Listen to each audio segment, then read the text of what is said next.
You are listening to Eddie Huff. Up next at 6, it's Ben Ferguson on Talk Radio 1170 KFAQ. Eddie, my love, I love you so much. All right. Okay, here we go. Hey, we are going to introduce now a dear friend of mine and colleague, Mr. Darren Gantz, who's running for the State House in western Tulsa. And Darren, welcome to the Eddie Huff program. You've been here before, so thanks for having me, Eddie. Appreciate it. Darren, first of all, tell us a little bit about yourself. Are you from Tulsa originally? I was born and raised in Sapulpa, Oklahoma. Sapulpa. I'm a fifth-generation Oklahoman. My family came here before statehood and settled in Sapulpa, and some of them settled down around Hartshorn and Henrietta, and sharecroppers and ranchers, dairy farm, thing like that. Married? Married for 18 years. 18 years, wow. Yeah. She wouldn't let me marry her for 2, so we dated and were engaged for a year. Oh, there you go. And we have one son. One son, okay. Yeah. She wouldn't let you marry. I like that one. She said I wasn't ready yet. You weren't ready. You're still a boy. You had some growing up to do. Okay, Darren. Anyway, Darren, you have chosen to run for the State House. Which House district is that? House District 68. And what does that cover? That the far northwestern part is up around Chandler Park. It goes around the Arkansas River, down through West Tulsa, Berry Hill, the west side, south side of Jinx, and the north and west side of Glenpool. Mm-hmm. Okay. What led you to enter this race? That's a great question. Running for office is not an easy thing. And I basically got in this race about a year and a half ago, not to run, but I went to an insurance exchange meeting in Oklahoma City, where the room was what I thought was going to be insurance agents. And what I saw in the room, just from past political experience, were retired legislators and lobbyists and mainly government people. Probably about, I would say, no more than 20 of the 200 people were insurance agents. And after listening to about a 2-hour presentation, it was all about, we're going to implement Obamacare.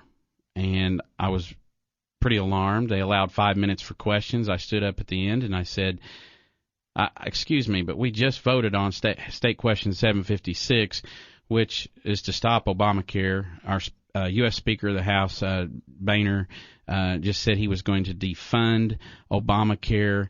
And so I asked that question, and I was told that there was prior legislation from 2 previous years that allowed us to move forward with going forward with a state health exchange, which is Obamacare, and it's the centerpiece.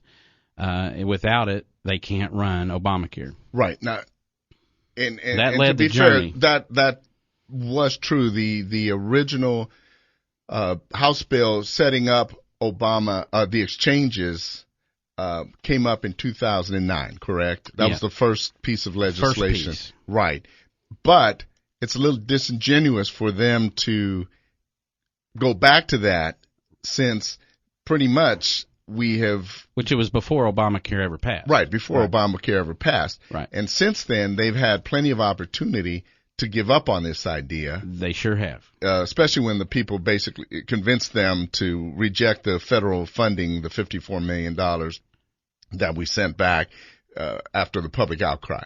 Right, and I want to make it very clear, without getting too lost in the weeds here, is the State Question 756.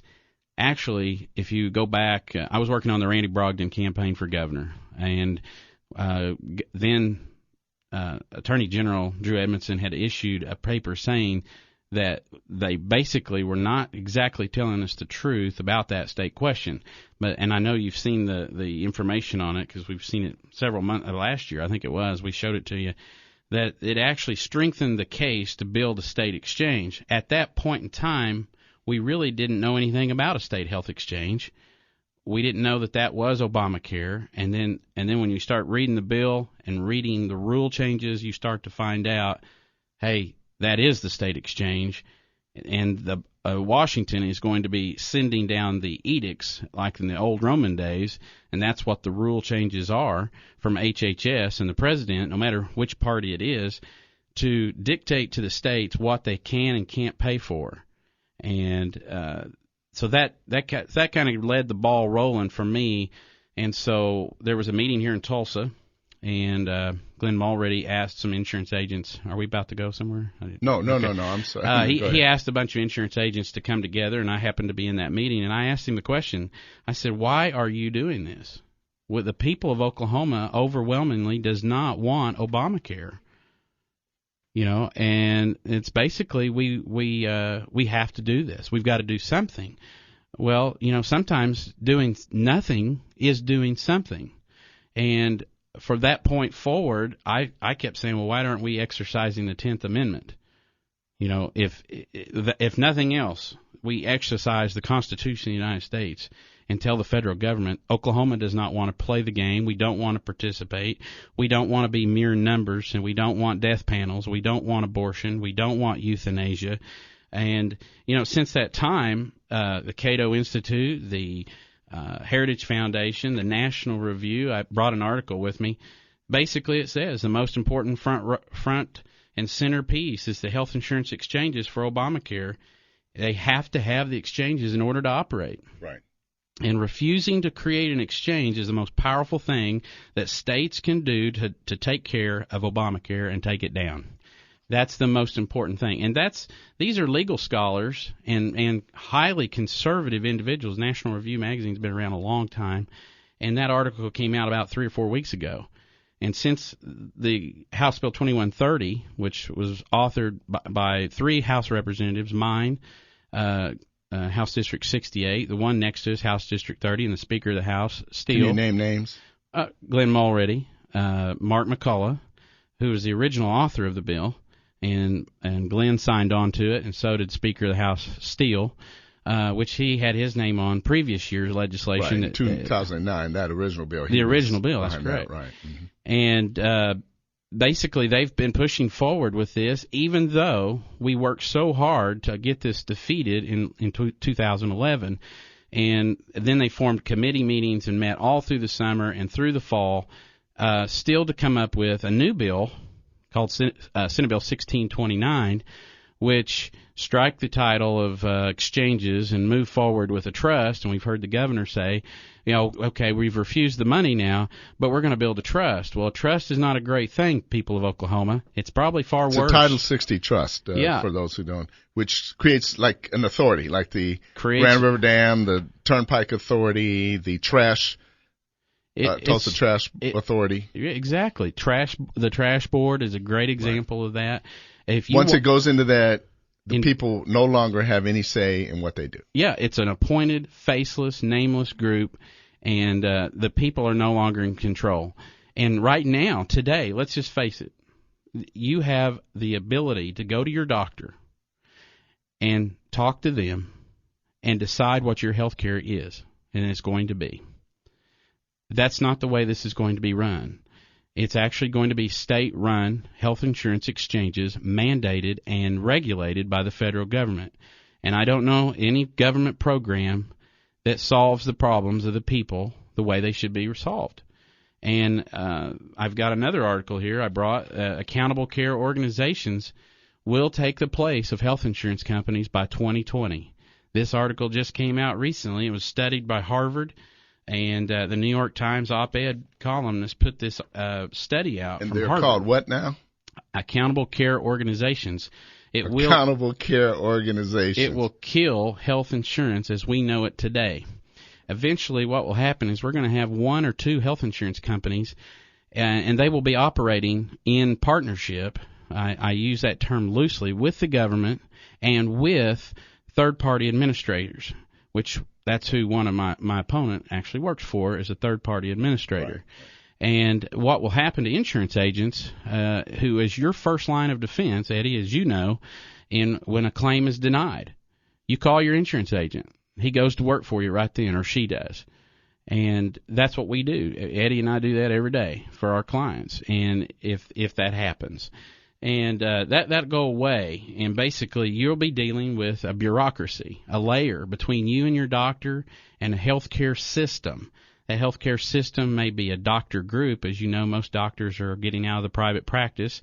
There's only a handful, and I mean literally a handful, 4 or 5, that are individual doctors that are not part of a health system in Tulsa or in private practice today, and that's because the government has been paying them money to join these organizations and then buy software programs to be a part of the federal-run program. Right. And that's literally what they call it, the program, and we're called units.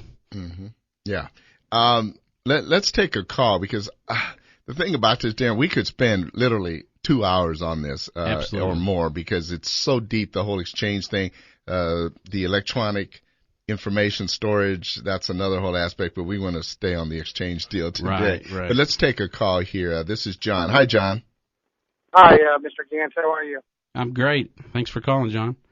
My question, I think you've answered it. You keep saying that your opponent is for Obamacare. I think that's just kind of what you explained why you're saying it. And I just think it's really scary that any conservative Republican would vote for that. You're saying he did support that exchange. Is that what you're telling everybody? He was one of the authors of the bill, House Bill 2130, which is a state health exchange. To set up the exchanges. Yeah, and that is the centerpiece of Obamacare, and I actually have that from the National Association of Health Underwriters. I quote, "State health insurance exchanges are the centerpiece of the law's insurance market reform." That's straight out of our industry, and I can't hear you very well, so I don't know what all you were saying. Well, I was kind of undecided until now who to vote for, but you've actually changed my mind. I wish you the best of luck, and it's very scary what's going on in our country right now. Thank you very much. Thank you, John. Thanks. Let me say this, too, people, because I came on this earlier in the week. Governor Christie, the New Jersey state legislature passed a health exchange bill, Now, stay with me here. The New Jersey state legislature, which is pretty liberal, they passed a bill to institute the exchanges, which Oklahoma has rejected. Governor Christie, by executive order, or I'm sorry, he didn't know executive order. I'm getting ahead of him. By veto, overruled them, saying we will not set up these exchanges because he sees it as instituting Obamacare. Go to New York, across the river. Andrew Cuomo, the governor of New York. The New York state legislature rejected exchanges, and Cuomo, by executive order, has instituted exchanges. Exactly the opposite of Governor Christie in New Jersey. What I'm getting at is this. Why do we have state officials? Why is Glenn Mulready, and tragically, I believe that the governor is complicit in this, even though she hasn't come out and said it. Well, I definitely would like to get her on the record on this. But someone, along with Mulready, is bent on setting up these exchanges. And as Christie has said, you can read it anywhere. The health insurance exchanges are the centerpiece of Obamacare. End of story. No matter what they tell you about these exchanges and what they want to tell you, it increases competition, it increases access, all of this, it's BS, people. It's BS. The exchanges are there to set up and ultimately get us to a single-payer socialist health care system. I'm just going to say it. And I invite Mr. Mulready or anyone else, House Speaker Steele, the governor, the president, to call me and tell me where I'm wrong. It's an open invitation, but I'm going to tell you right now that the health care exchanges are Obamacare. End of story. We have to take a break. Tracy, Dan, hang on with your calls. If you want to call, join the conversation, 460-1170, 460-1170. KFAQ. Yes. Born again. All right. We're back with Darren Gantz. Darren, okay, for people to get an understanding, because we're talking about the exchanges and saying how they are the centerpiece of Obamacare. Obamacare. Give us an idea. What is an exchange? Well, it's supposed to be, from everything you read and what the politicians talk about, is that it's going to be a free marketplace for consumers to be able to go and do their own shopping.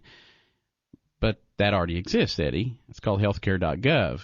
And you can go to that right now at your home, right now if you're on your computer. Don't do it while you're driving. Healthcare.gov, and you can look at every health plan for you and your family right now.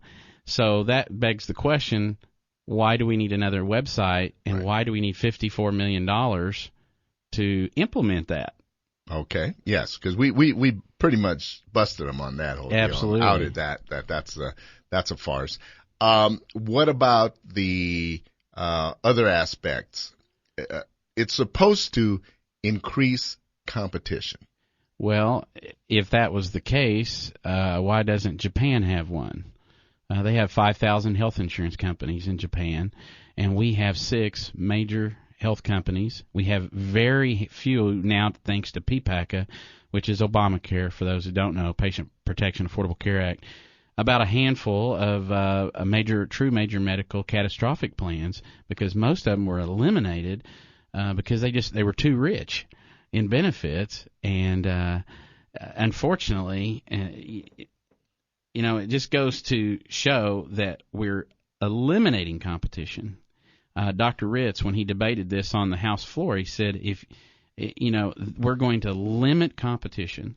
We're going to limit doctors in the market, which in most everything that I've read, it shows that in the rural areas of Oklahoma, for those of you listening out there, you may have one doctor for the whole county, but for the most part, you're going to see a nurse for all of your medical care in your local community, or you're going to have to come to a suburb like Muskogee, Tulsa, Lawton, Oklahoma City to get true specialist care. All right, let's go back to the phones, and this is Dan. Let's go to Dan. Hi, Dan. Hello. I'm a constituent of Representative Mulready, and I understand your position on this health exchange. I understand that, I ran into Mr. Mulready here a while back, and he told me that it was absolutely nothing like Obamacare, that it was totally different. Yet I read an article here recently on the Code of Federal Regulations. You know how they put out a federal regulation they propose, and there's a commenting period, and if there's no major opposition, it automatically becomes law, which I have a problem with that whole process anyway. But it was a bill related to federal rules governing health exchanges, and from what I read of it, it sounded like if your state is going to have a health care exchange, it's going to be run pretty much 99% as Obamacare. Am I correct on that? Yes, you are.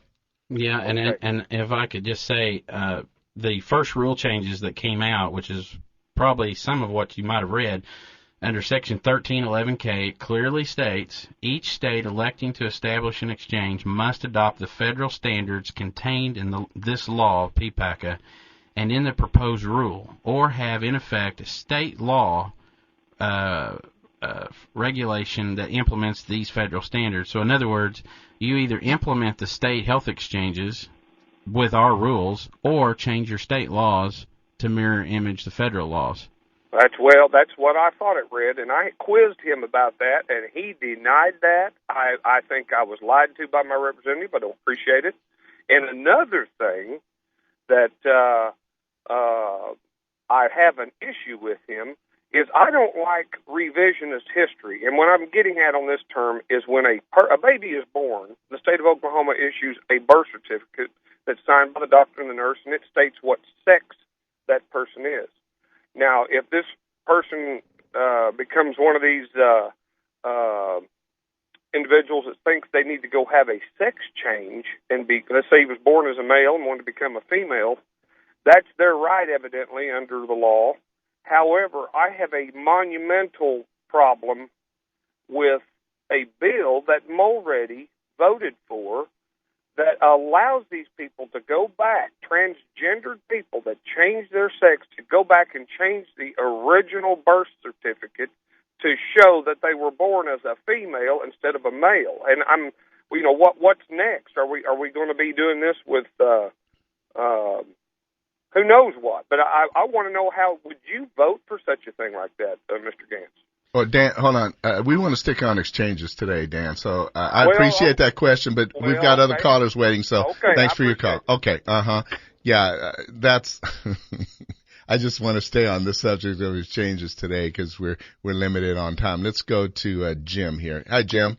Yeah, I understand these accountable care organizations is nothing more than an HMO, because the government is going to pay the hospital and the doctor so much per patient, and basically for the doctors to get more money, they got to give the patient less care.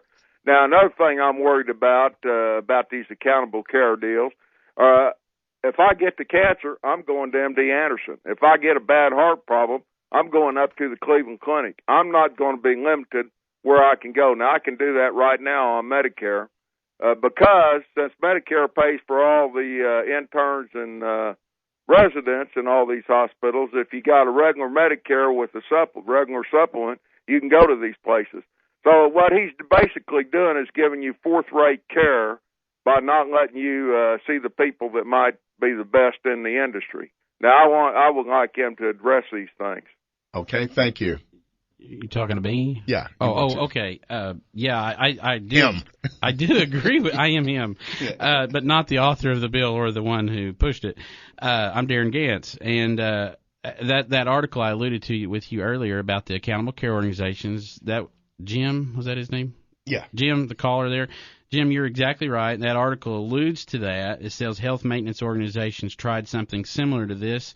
Exact same thing, state exchanges in 1980s and the 90s, but they worked by using gatekeepers, and we know what that is. That means you're going to have to go to someone, which in most cases is going to be a nurse, and then the accountable care organizations are going to try to maintain your health care, and then those people will then determine whether or not you will receive treatment with a stop loss, which you've heard nothing about in anything you've read or heard from the politicians. It says there's a stop loss. So stop loss is kind of akin. It's a cousin of the death panels. Yeah, it will be, and that's on page 101, Eddie, is the death panels. Yeah, which death panels basically, Darren is, how old are you, 30? I'm 39, be 40 in July. Okay, 39, 40. I'm 60. Yeah. Darren and I both need a new liver. We go on the list. They're going to say, well, that Eddie Huff, he's old, he's a pain in the butt. Our administration doesn't really care for him anyway. And he doesn't need it. We got this young, thriving guy that can pay taxes for a few more. Eddie's about to be a user of the Social Security system. Darren's paying into it. So, we decide we're going to give Darren the liver instead of Eddie. That's exactly. That's what I see it as. Yeah. That's what it is. They try to say it's not. Sarah Palin called it what it is, because basically they're going to decide who gets to live, who gets to die. And if I could say this, Obama was correct, believe it or not, and we may not want to agree with this, but if you read in section 1311I-4, you will see that he was right. I'm sorry, 1311E1B, that he was right. It's a state death panel, not a federal death panel, because he kept saying, and you probably heard it, there's no federal death panels. So it's a state death panel. It's a state death panel. So it's a panel that Mulready is going to set up, basically. That the state health exchanges will set up. Better and better. Oh, it's beautiful. And here again, it's a nameless, faceless board. Right. And the people and the elected officials will have no say in it. Yeah. It's listen, unacceptable. We've got to take one more break here. And, I'm sorry. That's right. This is Sunday. I'm sorry. My bad. Good. I didn't want to take a break. It would have been a good time to take one. But no, seriously, you need to understand what's going on here. In 2007, President Obama gave a speech to the SEIU.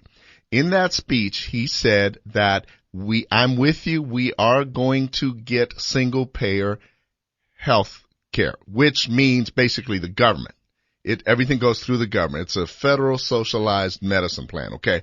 He says, we are going to do it. He said, it's going to take some time. We're going to have to piecemeal it, or otherwise we're going to have to sneak it in and bamboozle the people and let us gradually implement it. This is how they're going to do it. They want people like Glenn Mulready and Chris Steele and, sadly, the governor of the state of Oklahoma to think that we have a choice in this by setting up these healthcare exchanges, okay? Everything will run through the exchange. Once you've got that, you've got everything running through a single system. The next step is you can't afford it, so now we have to take care of it. We have to take over it. The federal government does. We have to make sure. And, you know, the case against Obamacare has been what? It's been they've wanted to say it comes under the Commerce Clause, governing interstate commerce. Right now, healthcare, to the one good thing they've done in a way on this, healthcare is state run. It is individualized state by state. Once they pull that out and it becomes interstate and all 50 states have the same plan and it's regulated, at that point we will no longer have that argument, and they can then say we are going to run it. The federal government will run it. This is what we have to understand. You have a choice. You either want it or you don't. And honestly, I've met with Representative Mulready. I've talked with him on the phone. I've done this several times. He will not get this. He will not get this. There are people behind him. I'm going to try to find out where his funding is coming from, because I think that may say something about who is behind this. Someone is pushing very hard to see this happen in the state of Oklahoma against the wishes of the people. The Tulsa World is for it. There's a clue. There are other entities that are for this, the state chamber.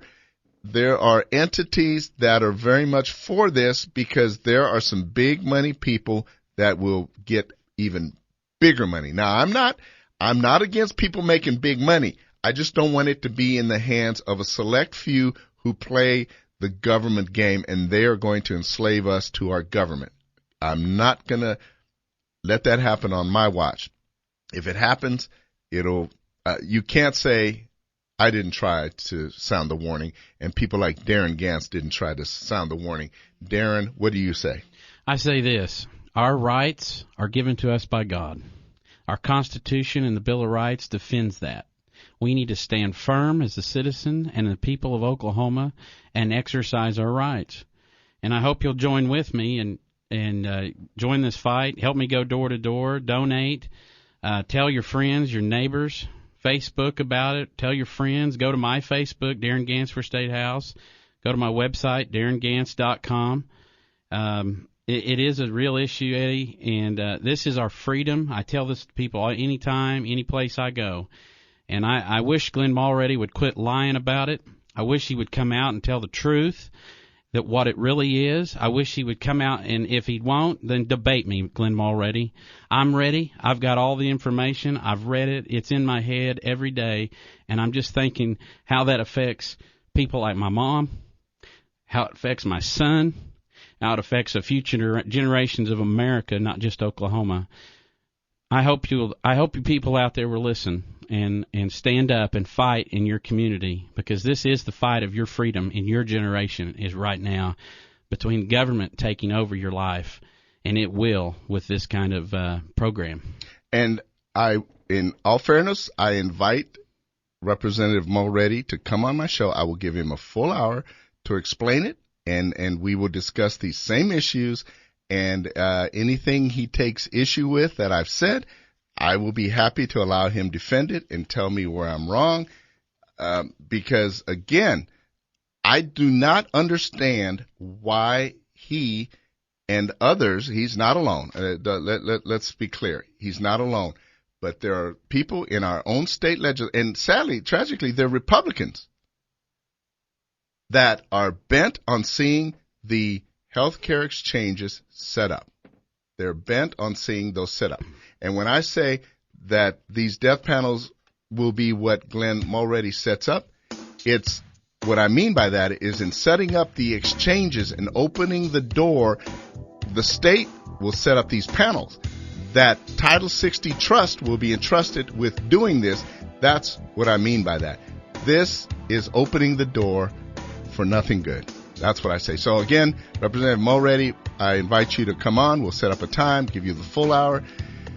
Tune in tomorrow morning for the PC show, as always, from 6 to 9. And have a wonderful week. God bless, and we'll see you next week.